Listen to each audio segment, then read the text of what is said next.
Comentários bíblicos para ajudar os crentes. Os comentários da Bíblia, elaborados por Jimmy Swaggart, podem ser considerados um dicionário bíblico, uma enciclopédia bíblica. Com esses recursos, você terá a oportunidade de se aprimorar. Para fazer o seu pedido, ligue ou visite o site.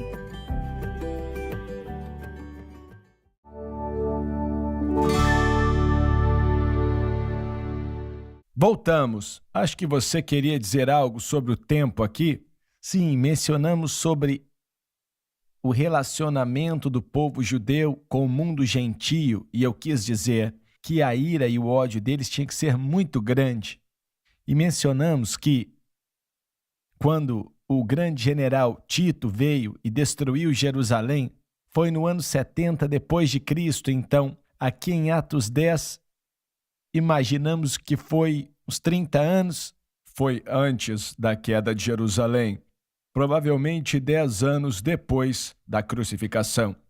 Pensando nisso, irmão Swagger, dá para imaginar, como você disse, haviam rebeliões, atividades revolucionárias, a obra dos fanáticos, esse tipo de gente que protestavam, tudo isso adicionava a tensão, até que finalmente vieram depois e acabaram com Jerusalém. Eles diziam que outros povos traziam problemas para os romanos, mas Israel era chamado de sovaco do Império Romano porque eles não conseguiam fazer aquilo dar certo.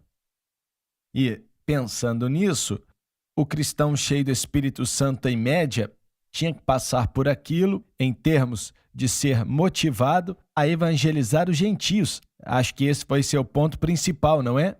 A relutância de Pedro de ir até a casa de Cornélio.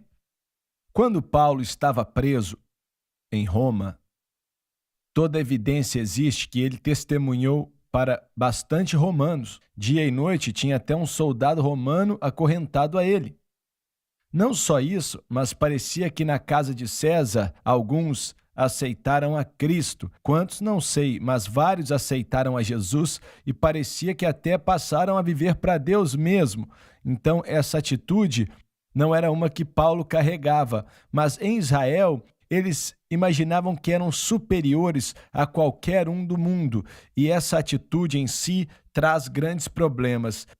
E Roma, essa província aqui, cheia de pulga, pensam ser melhor do que os poderosos romanos, isso não caía muito bem. E por aí vai. Se seguirmos a cronologia de Atos 11, Atos 10 e 11, vamos ver que depois desse evento, em Atos 11, que há um mover no norte de Jerusalém, em Antioquia, e muito daquilo ali, na realidade, eram homens salvos da África transportados para a área de Antioquia. Mas esse evento aqui começa esse movimento. E começa quando você lê aqui nas Escrituras, no final de Atos 11, vamos ver Barnabé sendo enviado pela igreja para investigar o que estava acontecendo. E ele vê a graça de Deus espalhada nos gentios e depois ele vai e encontra o apóstolo Paulo, que estava em Tarso.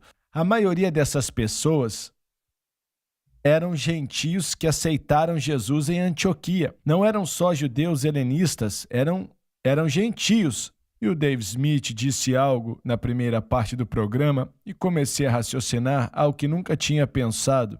E quando um judeu interpretava Atos 1:8 e de por todo mundo pregar o evangelho em várias cidades, podiam ter feito aquilo com a mentalidade judaica, sem pensar nos gentios, mas nos judeus daquela área, só os judeus naquela área, não é? E Deus levantou o apóstolo Paulo, não é? E às vezes eu pensava, como é que eles não entenderam aquilo? Mas quando temos a mente bloqueada, às vezes interpretamos as coisas diante daquilo que entendemos, ou seja, salvação só para os judeus. Mas no capítulo 11 vemos que eles reconhecem, bem, Deus escolheu também salvar os gentios, mas vamos esclarecer aqui, isso foi 10 anos depois da crucificação, que estão finalmente chegando à ideia ou conhecimento de que gentios podiam ser salvos. E isso é um pensamento muito grande e muito importante. Eles não chegaram nessa posição rapidamente ou facilmente, certo? Mas isso foi 2 anos depois da crucificação. Quando o Espírito veio, em Atos capítulo 2, e veio para habitar dentro das pessoas, em segundo lugar, para nos batizar com o Espírito Santo, a vinda do Espírito Santo não trouxe todo o conhecimento instantaneamente. Havia ainda necessidade de crescer e continuar aprendendo, era necessário por anos. Eu acredito que os 12 apóstolos e aqueles que conheciam o Senhor, sinceramente, não tinham a menor ideia do que Deus iria fazer em relação aos gentios durante aquela época. Naquela época, a maioria daquilo não foi um resultado de serem espalhados pela perseguição, porque eles não saíram de Jerusalém voluntariamente. E Paulo foi quem botou eles para correr. E tem um outro detalhe aqui.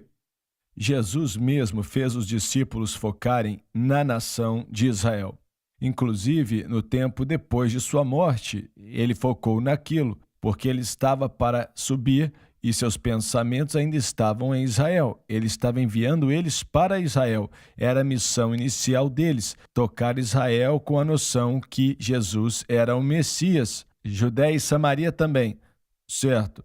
Enquanto ele ensinou a eles, naquelas 2 ou 3 semanas que passou com ele, depois da ressurreição, era que as Escrituras mostravam que o Messias ia morrer e ia ressuscitar outra vez. Na realidade, ele só teve tempo de trazer isso para o coração e a mente deles naqueles 40 dias que ele deu provas infalíveis a eles. E dá para ver isso sendo refletido em Atos 1, quando dizem, é agora que o Senhor vai restaurar Israel. Ele teve que guiá-los passo a passo. É o que eu quis dizer. Eles esperavam que Israel ia se tornar naquele momento a nação principal do mundo e que Jesus estava voltando